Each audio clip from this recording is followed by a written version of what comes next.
Hi students, आप CA foundation में 25 में अपेयर हो रहे हैं और अभी आपकी प्रिपरेशन पीक पे चल रही है। तो अब आप लोगों को ये जो बचा हुआ टाइम है, जिस समय मैं वीडियो बना रहा हूँ उस समय 28 डेज का टाइम बचा हुआ है। लेकिन मैं आप लोगों को लास्ट के 25 डेज की स्ट्रेटेजी बता रहा हूँ कि 25 डेज में वर्किंग कैसे करना चाहिए। तो कुछ इश्यूज जो अब आप लोगों के सामने होगा, कई कन्फ्यूजन होंगे कि हमें क्या डिसीजन लेना है क्या नहीं लेना। उसमें एक तो ये होगा कि भाई हमने जो मैटर पढ़ लिया उसी को रिवाइज करें या एडिशनल मैटर और पढ़ें। इसके अलावा आईसीआई का आरटीपी एमटीपी सही स्टेडी या जो मार्केट में क्वेश्चन बैंक मिलते हैं वो पढ़े कि नहीं पढ़े। इसके अलावा आपके माइंड में ये इश्यू भी होगा कि जो हम रिवीजन कितनी बार करें, कितने घंटे पढ़ाई करें। इन सारे क्वेश्चंस का मैं आप लोगों को जवाब देने वाला हूं और उससे आप लोग उस प्लानिंग को लेके चलेंगे तो आपको काफ़ी ज़्यादा बेनिफिट मिलेगा।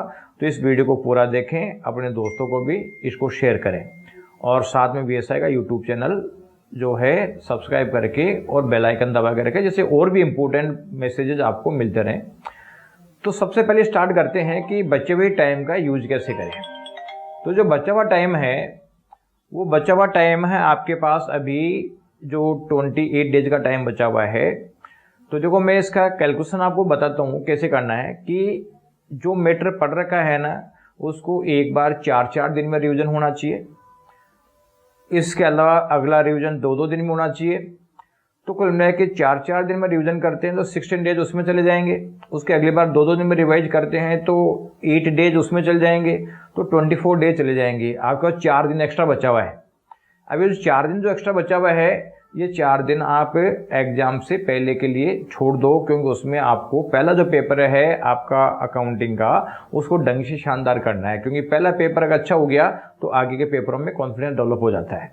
तो अब आप लोगों को जो वर्किंग करनी है वो कैसे करनी है, यानी पहले हर सब्जेक्ट को 4-4 दिन में रिवाइज करें, उसके बाद में उसको अगली बार 2-2 दिन में रिवाइज करें, तो आपके लास्ट के 4 दिन बचेंगे और 4 दिन में फिर आप अकाउंटिंग को 4 दिन में ढंग से शानदार तैयार करके जाओ, जिससे कि पहला पेपर अच्छा हो और आगे आप लोगों का कॉन्फिडेंस बिल्टअप हो जाए। अब ये जो 4 दिन में रिवाइज करोगे, सब्जेक्ट्स को रिवाइज करने का तरीका क्या रखें ये भी आपको समझना है। तो जो आपका अकाउंट्स का पेपर है उस अकाउंट्स के पेपर को आपने जब पहले पढ़ा होगा तो उसकी कुछ कंसेप्ट, स्टेप, एजम्पशन वगैरह आपने आइडेंटिफाई करी होगी या फिर आपने मॉड्यूल में अंडरलाइन करी होगी। तो उन अंडरलाइन करी हुई चीज़ों को या जो अपने अलग से रजिस्टर में उसकी कंसेप्ट, स्टेप्स वगैरह है उनको एक बार रिवाइज करें। और रिवाइज करके जब आप क्वेश्चन की बात आती है तो आप क्वेश्चन, क्योंकि पूरे ज़्यादा डिटेल करने का तो अब आपके पास टाइम है नहीं, अब उन क्वेश्चंस का फ्लो चेक करना आप लोगों को। और फ्लो भी, अगर पूरा फ्लो का मतलब है कि ये कौन कौन सी फिगर कैसे कैसे मूव हुए हैं और फ्लो भी चेक करने का टाइम नहीं हो, तो कुल मिला के जो आपने हर क्वेश्चन में इंपॉर्टेंट पॉइंट आइडेंटिफाई कर रखे होंगे, प्रॉब्लमेटिक पॉइंट आइडेंटिफाई कर रखे होंगे, उन पॉइंट्स को देखते हुए आप उसका रिवीजन करें। तो ये तो हो गया अकाउंट्स का रिवीजन।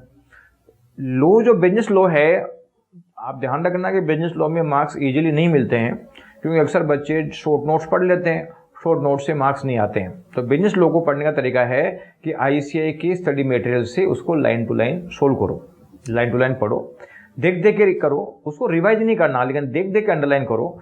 और उसमें 2 तरह के क्वेश्चन आते हैं, एक सिंपल क्वेश्चन आते हैं, एक प्रॉब्लम बेस्ड क्वेश्चन आते हैं। सिंपल क्वेश्चन तो सिंपल जी बात है, जो मॉड्यूल में साफ साफ लिखा हो उसको सीधा सीधा आपको उतारना है, वो रट के नहीं उतारना। आपने अगर उससे पढ़ रखा तो जितना भी याद रहेगा मॉड्यूल से रहेगा, लैंग्वेज वो आ जाएगी। और प्रॉब्लम बेस्ड क्वेश्चन है, उस प्रॉब्लम बेस्ड क्वेश्चन को 4 स्टेप में सोल्व करना है। पहले हमें रेलिवेंट प्रोविजन देना है, साथ में अगर किसी क्वेश्चन में कोई एक्सेप्शन है तो फिर एक्सेप्शन देना है। इसके बाद में आप एक रीजन बताओगे जो कंक्लूजन करने जा रहे हो उसका, और लास्ट में आप कंक्लूजन दोगे। तो 4 स्टेप में प्रॉब्लम बेस्ड क्वेश्चन करना है, लेकिन पढ़ना आईसीआई के स्टडी मटेरियल से। और 2-4 आरटीपी एमटीपी आप देख लेना, बहुत ज़्यादा नहीं, 3-4 देख लेना, जिससे कि आपको उस प्रॉब्लम बेस्ड क्वेश्चन का फॉर्मेटिंग क्या होगी ये पता चल जाएगा। कहाँ तक आपका प्रोविजन है, कहाँ एक्सेप्शन है, कहाँ रीजन बता रखा है और कहाँ कंक्लूजन बता रखा है, ये आइडिया लग जाएगा। आपका अगला पेपर क्यूए है, क्वांटिटी एप्टीट्यूड। तो क्वांटिटी एप्टीट्यूड में आपने क्वेश्चंस की प्रैक्टिस करी होगी पहले, तो उन क्वेश्चंस के फॉर्मूले समझो और फॉर्मूले समझ के उसके कुछ सेलेक्टेड क्वेश्चन कर लो, या जो प्रॉब्लमेटिक क्वेश्चन आइडेंटिफाई करें उसको कर लो। लास्ट में इकोनॉमिक्स है। इकोनॉमिक्स में आपको जो एमसीक्यू जहाँ से भी मिले हुए हैं, आप ये मत सोचना कि एमसीक्यू में से पेपर आ जाएगा।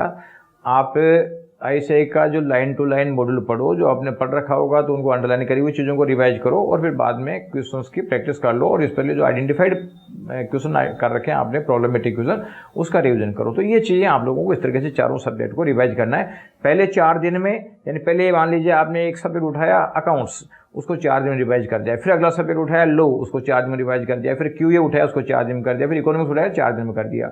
सेम चीज़ अगली बार 2-2 दिन में करना है, यानी एट ए टाइम एक सब्जेक्ट ही पढ़ना है। तो एक सब्जेक्ट पढ़ते हो तो उससे कॉन्फिडेंस ज़्यादा आता है, क्योंकि वो सब्जेक्ट रेडी हो जाता है, लगता है हाँ मेरा ये सब्जेक्ट रेडी हो गया, ये हो गया, ये हो गया, ये हो गया।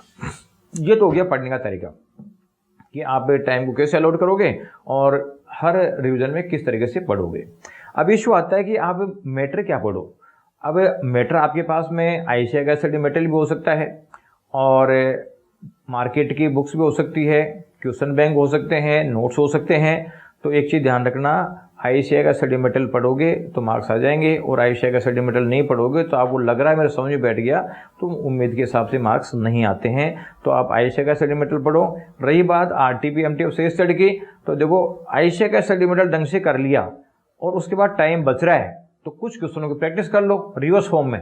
जैसे पहले लेटेस्ट 2000 जैसे जनवरी 26 का पेपर देख लिया, फिर नवंबर 24 का देख लिया, इस तरीके से मतलब देख लो। और अगर नहीं मिल रहा टाइम तो आपको टेंशन करने की जरूरत नहीं है, आप RTP MTF से नहीं करोगे तो भी कोई दिक्कत नहीं है। रही बात मार्केट के क्वेश्चन बैंक नोट्स के, तो भूल के नहीं देखना, क्योंकि उससे प्रॉफिट बिल्कुल नहीं होना है जो लॉस ही होना है। तो ये चीज़ें आप लोगों को ध्यान रखना है।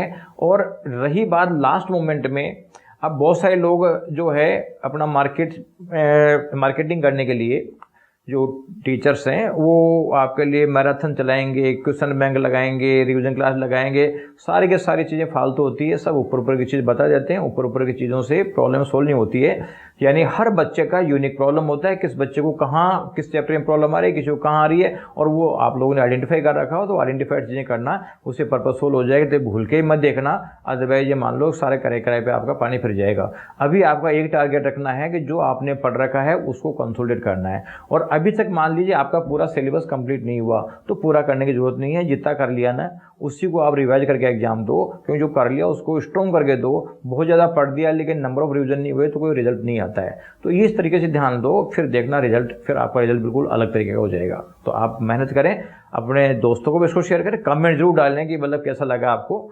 Thank you.